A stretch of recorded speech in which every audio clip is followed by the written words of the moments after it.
the amounts of unfunded priorities has increased over the years, even as individual budget requests have increased.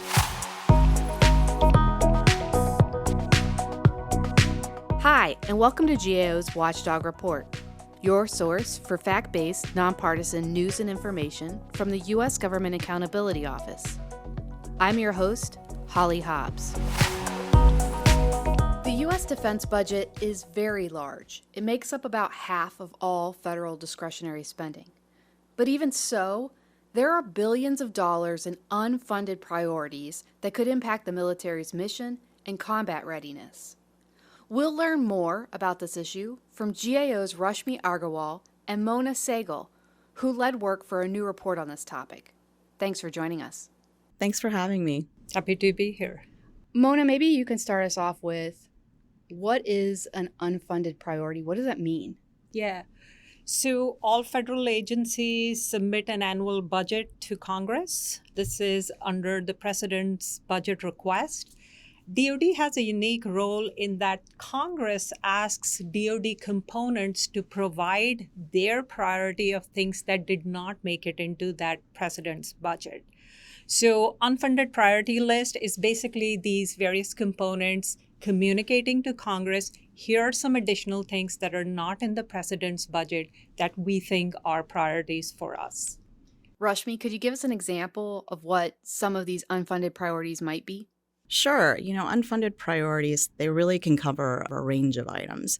For example, when we reviewed previous unfunded priority submissions, the Navy had identified needs, for example, for shipbuilding, as well as procurement of aircraft. We also found in previous submissions that the Air Force had identified needs for F-35s. So these are highly advanced fighter jets. We also found that sometimes it was for general items. So the Marine Corps had identified needs for recruiting as well as advertising. In many cases, these unfunded priorities are known needs, and the individual DOD components are simply asking for funds sooner rather than later.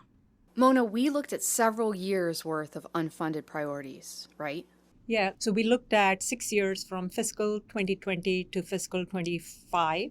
During this period, DOD components had almost $135 billion in unfunded priority requests. Sounds like a lot, but when you look at the overall DOD budget during this time, which was about $4.5 trillion, it's only 3%. And was there an area or even a service branch that had more unfunded priorities?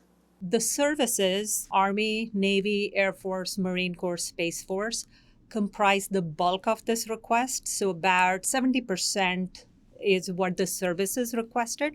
But you also have other DOD components like the combatant commands. And most recently, the U.S. Indo-Pacific Command requested the largest amount in unfunded priorities for fiscal 25. So there is variation.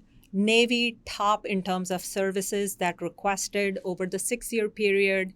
The U.S. Indo-Pacific Command top just in the last year because they just took a big increase in what they were requesting the Congress. Rashmi, are there priorities within the unfunded priorities? Yes, the DOD components are actually required by law to make priorities within the lists that they submit. So when we looked at the most recent FY25 submissions, we found, for example, that the Marine Corps had prioritized quality of life projects. So this included, for example, improving and modernizing barracks. Each of the components can have various priorities within the lists that they submit. Mona, as we looked at several fiscal years worth of unfunded priorities, was there any change or trend in that time? Absolutely. So unfunded priorities have been going up. When we looked at fiscal 2020, the DOD components requested about $15 billion. In fiscal 25, this had doubled to $30 billion. So there has been a steady increase in the overall amounts that DOD components are requesting. Interestingly, this increase is happening not because we're seeing a decline in DOD budget. DOD budget is also increasing. So you're seeing an increase in both the overall DOD ask as well as what the components are saying they need more of to keep up with, the urgent needs that they're establishing. The one other interesting trend is that, as I mentioned, the services typically request the most. But in fiscal 2025, you actually had a combatant command, U.S. Indo-Pacific Command, that actually requested more than any other service or command. So that is an interesting switch that we saw in the data. So the dollar amount for the unfunded requests doubled. Do we know why?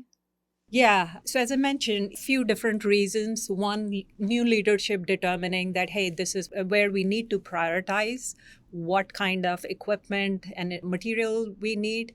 So leadership is really key in how these are developed. Some of the process has changed. They're better able to identify and define in terms of dollars how much money is needed for the equipment they need. And that theater really is a key focus for DOD. So it's not surprising that Indo-PACOM is requesting more than any other command. I'm going to put you on the spot. Yeah. We are not at war anymore. So you would think the costs would come down. Yeah, we are not at war, but for the U.S., deterrence is the best form of safety. And in the Indo-Pacific region, with China really kind of developing much more sophisticated systems, DOD has determined that that's where they want to focus in terms of preparedness. And Rashmi, what's the impact of all this? So Congress has set requirements in law of specific information that they need in order to make funding decisions, should there be any money available for these unfunded priorities. But what we found is that the individual DOD components weren't consistently providing all the required information so that Congress could make these informed decisions. And it was notably in two areas. The first was, why weren't these unfunded priorities originally in the president's budget request? What was the reason behind that? And then second, what would be the effects on future budget planning should these unfunded priorities be funded sooner rather than later? So DOD components can request funding from Congress for things not covered by the defense budget. But components may not be providing Congress with the best information, for example, on why these priorities weren't included in the budget in the first place. Rashmi, what more do we think the components should be doing? So I want to go back to a little part of the conversation that we had, earlier, in that the Secretary of Defense really doesn't have a role in developing and submitting these unfunded priorities. It's really up to the discretion of each of the individual DOD components. So there's no overarching DOD guidance in how you submit these lists. So the individual components, as long as they're including all of the required information per statute, that's really what they need to do. And that's where our recommendations actually are focused on, is saying to these individual components, you need to consistently provide all of the required information so that Congress can make informed decisions. That might require the individual components to include more data fields or data requests in order to capture all the information, or that might also require changes in internal processes or greater communication in order to capture all of the information. Mona, are we asking Congress to take any action?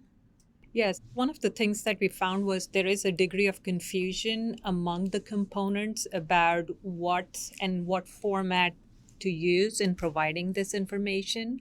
So we saw some components have one list, which includes military construction and non-military construction priorities. There are other components that split it. They send up two lists. So given all that, we have a matter for Congress to consider clarifying the statute so that the components know exactly what type of information the Congress is looking for. Rashmi, I'll ask you the last question. What's the bottom line of our report? So really the bottom line is at the recommendations that we're making, which is each of the DOD components need to consistently provide all of the required information per statute so that Congress can make an informed decision as they consider the budgetary needs of the department to support the warfighter as well as the readiness needs of each of the individual components. And we think this is really important because we've seen that the amounts of unfunded priorities has increased over the years, even as individual budget requests have increased. That was Rashmi Agarwal and Mona Sehgal talking about DOD unfunded priorities. Thanks for your time, ladies. Happy to be here. Thanks so much. And thank you for listening to the Watchdog Report. To hear more podcasts, subscribe to us on Apple Podcasts, Spotify, or wherever you listen. And make sure to leave a rating and review to let others know about the work we're doing. For more from the Congressional Watchdog, the U.S. Government Accountability Office, visit us at gao.gov.